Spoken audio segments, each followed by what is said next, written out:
Hi, babies. It's Monday. We are on chapter 6 of Ida B. So remember, Ida B is doing some at-home learning, and she is a very creative kiddo that so far talks to trees in the brook. And now whether she really does that or it's just in her head, I don't know. We're going to find out. Chapter 6. When I was 5 years old, I went to school for 2 weeks and 3 days. I was in Mrs. Myers' kindergarten class at the Ernest B. Lawson Elementary School. Miss Myers had pretty brown curls around her face and smiled a small, sad, happy smile, where your mouth turns up but your eyes look pained almost all of the time. On the first day of school, she stood in the doorway and said hello to every one of us as we came in. She told each of us to find a seat on the big circle that was on the floor. So I did. After everybody was sitting down, she brought a chair over and sat at the top of the circle and said, "Good morning, everyone. I'm your teacher, Miss Myers. The first thing I need to do is start learning your names. So when I call out your name, please raise your hand and say, 'Here,' all right?" We all nodded yes. Emma Aronson, who, when she's in church, is always making her mouth move like she's singing whether she knows the songs or not, was first. "Here," Emma said. "Good morning, Emma," said Miss Myers, and Emma gave a good morning right back. Ida Applewood was next, and Miss Myers looked around the circle to see who that might be. "Here," I said, but I only raised my hand halfway because that was just a part of my name. "Good morning, Ida," Miss Myers smiled and started looking for the next name on her list. But before she could get away from me, I told her, so we could get it straight right off, "It's Ida B." Miss Myers looked up with a couple of wrinkles between her eyes. "Excuse me?" "It's Ida B," I repeated. "My name is Ida B."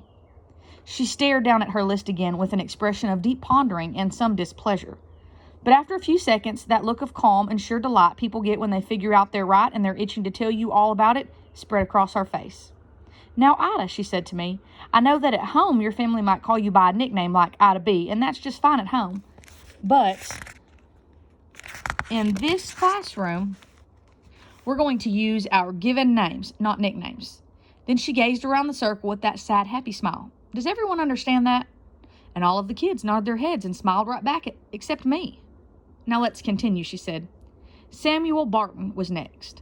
But I was stuck back at Ida Applewood, and I stayed there for the entire list of names and good mornings.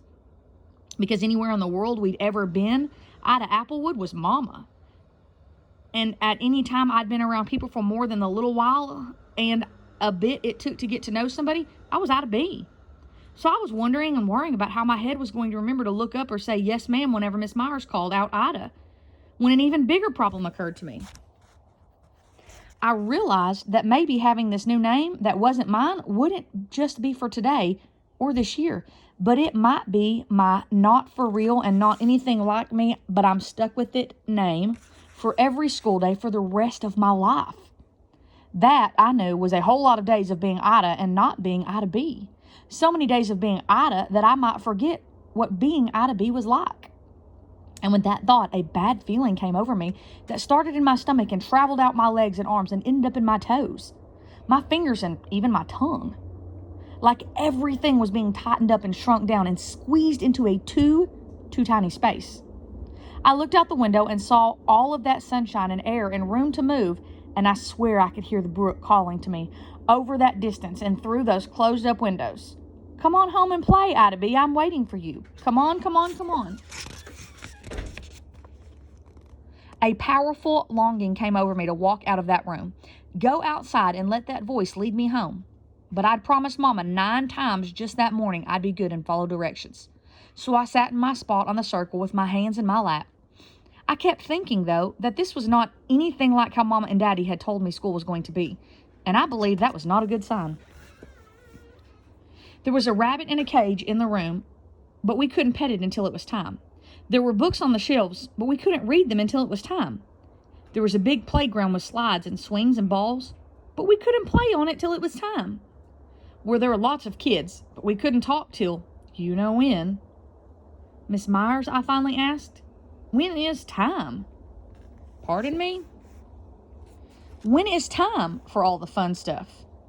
"Well, Ida," she said, "there are different times for different things. I'll let you know when it's time for each thing." Why don't you just relax and enjoy the day? Now, even when I was little, I liked to make plans. I wanted to know what was coming so I could stay away from the bad stuff as much as possible and get ready for the good stuff. Could you tell me how now so I can make a schedule? I asked. Well, in 1½ seconds, Miss Myers was standing right over me. Her mouth was straight across and her hands were on her hips, and I've seen that look on grown-ups before, and it has never meant anything good. Ida, she told me, trust me, we will talk about a schedule when it's time. And there were those words again. Right then, I was wondering if I got in a class for bad children who needed fixing, and my punishment included losing my name and never being able to make a plan again. But Emma Aronson was in the class too, and she was every minute of every day very well behaved. I could feel a wallop of rude and ornery coming up my throat and fighting to get out of my mouth. But I had also promised Mama 7 times while we drove to school that I would be polite.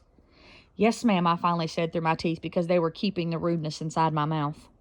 Then I made a schedule for the rest of the day with the only piece of information I knew for sure: what the clock would look like when it was time to go home. I kept staring at that clock over the door, watching the little hand get closer and closer to the 3 until the bell rang for dismissal. Mama was waiting for me at the edge of the parking lot at the end of the day, wearing a big smile. Now the real Ida B would have been grinning and running down to meet her. Ida B would have jumped in the truck, bounced on the seat 5 times, told Mama about her plans for the afternoon that would make her too busy to do too many chores, and rode all the way home with her forehead pressed against the window.